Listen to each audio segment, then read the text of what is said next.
जय हिंद फ्रेंड्स, मैं एक्सपर्ट आलोक कुमार आपके YouTube channel NCC certificate exams ABC में वेलकम है।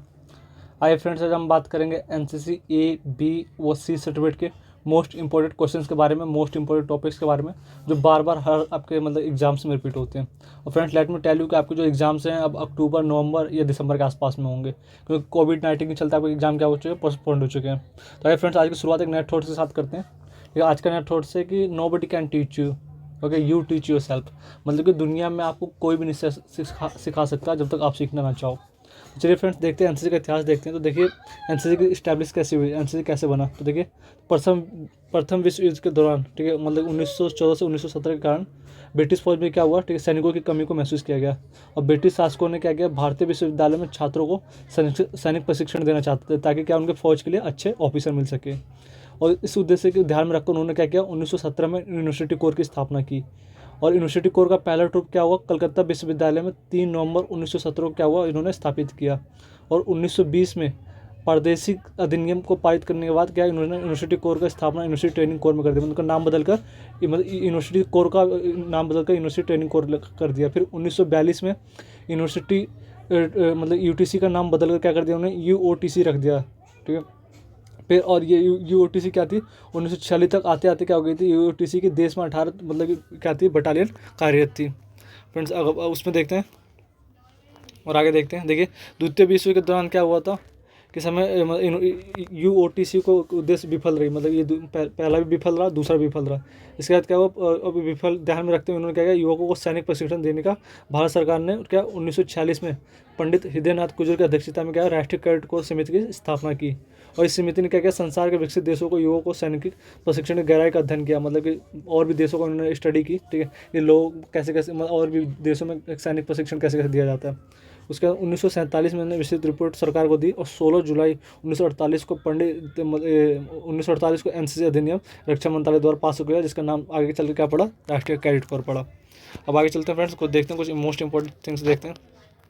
ठीक है, देखिए 16 जुलाई 1948 को क्या हुआ था, इसकी स्थापना हो चुकी थी। और जो इसके कि पद थे, ठीक है, 1948 ब्रिगेडियर रैंक तक के और मेजर रैंक तक के अधिकारी रखे गए थे। आगे चलते फ्रेंड्स, देखिए एनसीसी को वो देखते हैं, राष्ट्रीय कैडेट कोर का एम देखते हैं, एम्स ऑफ एनसीसी।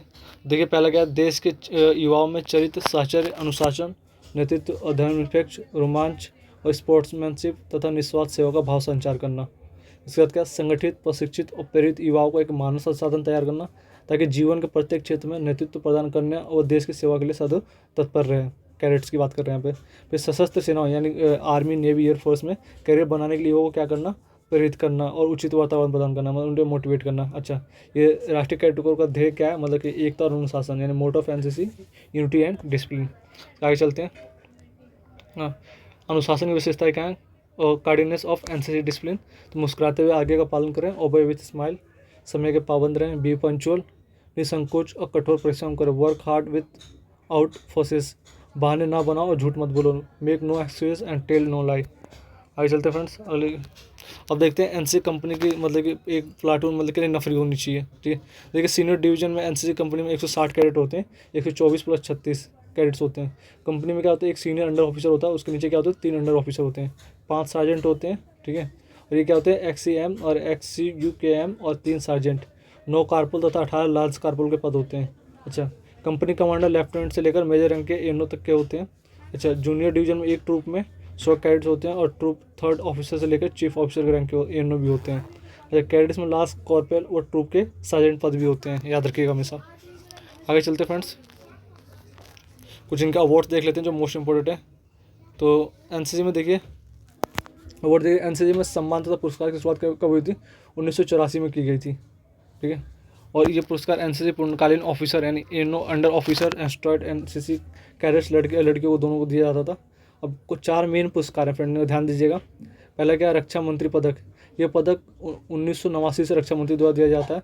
फिर रक्षा मंत्री प्रशंसा पत्र, ये प्रशंसा पत्र क्या है, 1989 से रक्षा मंत्री द्वारा दिया जाता है। फिर उसके बाद है रक्षा सचिव प्रशंसा पत्र, इसे रक्षा सचिव द्वारा 1984 से देना शुरू किया गया था। और महानिदेशक प्रशंसा पत्र, ये क्या है, डीजी एनसीसी के द्वारा 1984 से दिया जाता है।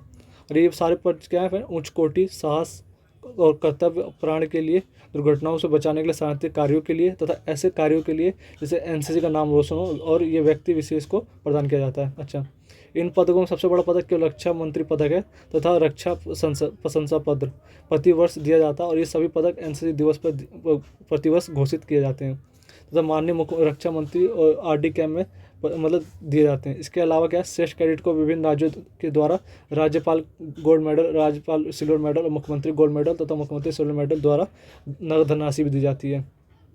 तो देखते हैं अब कौन कौन एनसीसी ले सकता है। तो देखिए फ्रेंड्स, 15 से 26 वर्ष तक का कोई भी कैडेट एनसीसी ले सकता है। तो एनसीसी के 3 यूनिट, आर्मी, नेवी और एयरफोर्स। आगे चलते हैं, आगे देखते हैं। ठीक है, अब जो देखते हैं जूनियर डिवीजन की, ठीक है, एनसीसी की आयु क्या है, 13 से 16 वर्ष। ठीक है, और उनका कितने साल का ए सर्टिफिकेट वालों का कितना होता है, 2 वर्ष की इनकी एनसीसी होती है। गर्ल्स डिवीजन में सेम है, 15 से 26 साल तक। ठीक है, और इन्हें क्या है, स्कूल और कॉलेजों में बांटा गया। और आगे चलते हैं, एनसीसी कैंप देखते हैं फ्रेंड, मोस्ट इंपोर्टेंट कैंप। ठीक है, देखिए पहले क्या है, एनुअल ट्रेनिंग कैंप जिसे एटीसी बोलते हैं। उसके बाद क्या है, सोशल सर्विस कैंप यानी एसएससी बोलते हैं। उसके बाद है all India summer training camp. ठीक है, उसके बाद है एडवेंचर लीडरशिप कोर्स। उसके बाद है course at Himalayan mountaineering institute of Darjeeling. फिर छठा है फ्रेंड्स, देखिए ट्रूप कैंपास। उसके बाद है अटैचमेंट टू रेगुलर आर्मी। फिर उसके बाद है नेशनल इंटीग्रेशन कैंप, एनआईसी बोलते हैं इसे। उसके बाद है Republic day of camp RDC. उसके बाद है हैकिंग एंड ट्रैकिंग कैंप। उसके बाद है थल सैनिक कैंप। उसके बाद है इंडिपेंडेंस डे कैंप यानी आईडीसी। अगले उसमें चलते हैं फ्रेंड्स, देखिए। अच्छा, जो एटीसी कैंप है हमेशा याद रखिएगा, ये मुख्य रूप से इसमें आपको मतलब कि फायरिंग और चीज़ें सिखाई दी जाती हैं, ड्रिल वगैरह, और ये किस लिए की जाती हैं, ताकि आपका पेपर लिया जा सके। इसलिए एटीसी कैंप एक साल में एक बार जरूर लगता है ये। तो आगे चलते फ्रेंड्स। हाँ, सीनियर अंडर ऑफिसर जो एसयू होता है, ठीक है, कम से कम 6 महीने का अंडर ऑफिसर रहा हो एसयू बनने के लिए। ठीक है, अब एनसीसी एग्जाम में देखिए ए, बी और सी प्रमाण पत्र क्या होते हैं, फरवरी या मार्च में ज़्यादातर एग्जाम होते हैं, लेकिन अब कोविड के चलते बढ़। तो अब देखिए, ए सर्टिफिकेट प्राप्त करने के लिए आपकी परीक्षा में आपकी क्या क्राइटेरिया है। तो जूनियर डिवीजन का एनसीसी में 2 वर्ष की एनसीसी की हो और 75% हाजिरी हो।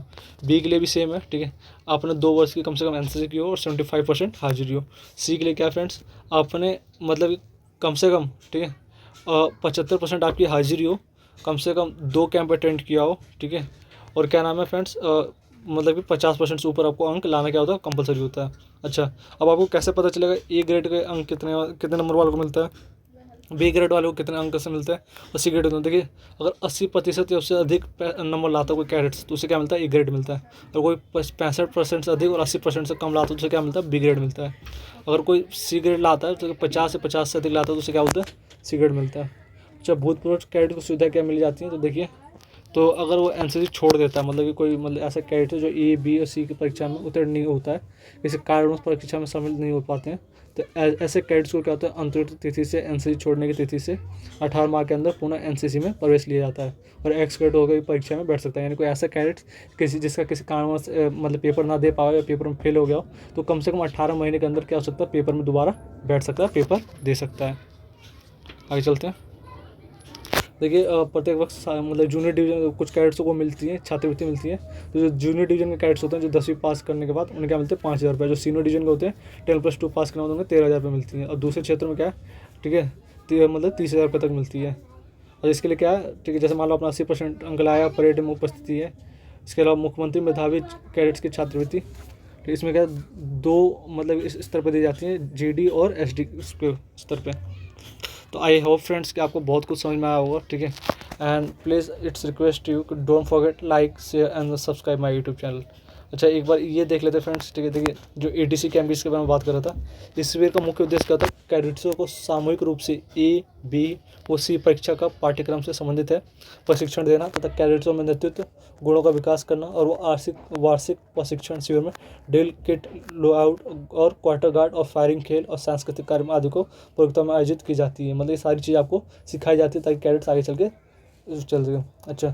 अच्छा, जो मैंने ये बात की थी फ्रेंड्स, कई सारे कैडेट्स के हमारे सवाल आते हैं, कमेंट्स आते हैं कि सर मैं फेल हो गया, ये क्या हो गया, ये इतने साल हो गए एनसीसी छोड़े में। तो हमेशा याद रखिएगा, चाहे आप ए सर्टिफिकेट का हो, चाहे बी हो, चाहे सी सर्टिफिकेट हो, अगर आप पास नहीं हो पाए हैं किसी कारणवश, मतलब किसी रीजन से परीक्षा में शामिल नहीं हो पाए हैं, तो क्या होगा, ठीक है, जिस तिथि से आपने छोड़ा उस तिथि से लेके अगले 18 महीने तक, ठीक है, आप एनसीसी में क्या ले सकते हैं, दोबारा से पार्टिसिपेट कर सकते हैं और दोबारा से आप एग्ज़ाम दे सकते हैं। तो आई होप कि फ्रेंड्स आपको डाउट क्लियर हो गया होगा। ठीक है, अच्छा, एक बार ये देख लेते हैं, ये मुख्यमंत्री मेधावी कैडेट छात्रवृत्ति कैसे मिलती है। देखिए इसकी मतलब क्राइटेरिया क्या है, तो देखिए JD हो चाहे SD हो 10वीं पास हो, SD के लिए क्या हो वो 12वीं पास हो और 2 वर्ष की NCC की हो, किसके लिए JD के लिए, और 80% से उपस्थिति कम ना हो। ठीक है, तो फ्रेंड्स आई होप कि आपको समझ में आ चुका होगा। ठीक है, please it's request you if you are NCC cadet, please don't forget like share and subscribe my YouTube channel. जय हिंद, जय भारत।